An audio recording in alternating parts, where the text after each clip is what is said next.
ഇന്റർവ്യൂസിൽ reject ആകുമോ എന്ന് ആലോചിച്ച് പേടിച്ചിരിക്കുന്ന ഒരാളാണ് നിങ്ങളെങ്കിൽ നിങ്ങൾ റിജക്റ്റ് ആവാനുള്ള 6 കാരണങ്ങൾ ഞാൻ ഇന്ന് വീഡിയോയിൽ ഷെയർ ചെയ്യും. Number 1, no research about the കമ്പനിനെ കുറിച്ച് 0 knowledge. Number 2, bad mouthing your previous employer. നിങ്ങൾ വർക്ക് ചെയ്ത പഴയ കമ്പനീനെ കുറ്റം പറയുക ഇന്റർവ്യൂവിൽ.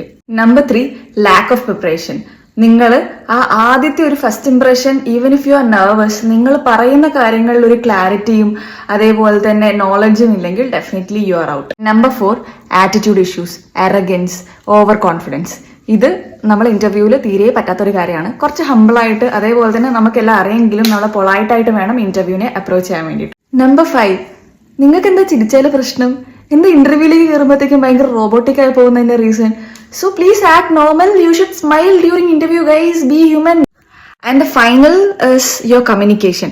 നിങ്ങളുടെ കോർ സബ്ജക്റ്റിൽ നിങ്ങൾക്ക് നല്ല നോളജ് ഉണ്ട്, ടെക്നിക്കൽ നോളജ് നന്നായിട്ടുണ്ട്, പക്ഷെ നിങ്ങൾക്ക് അത് എക്സ്പ്ലെയിൻ ചെയ്ത ഒരാൾക്ക് കൊടുക്കാൻ പറ്റുന്നില്ല. If you are not able to convince them during the interview, you are out.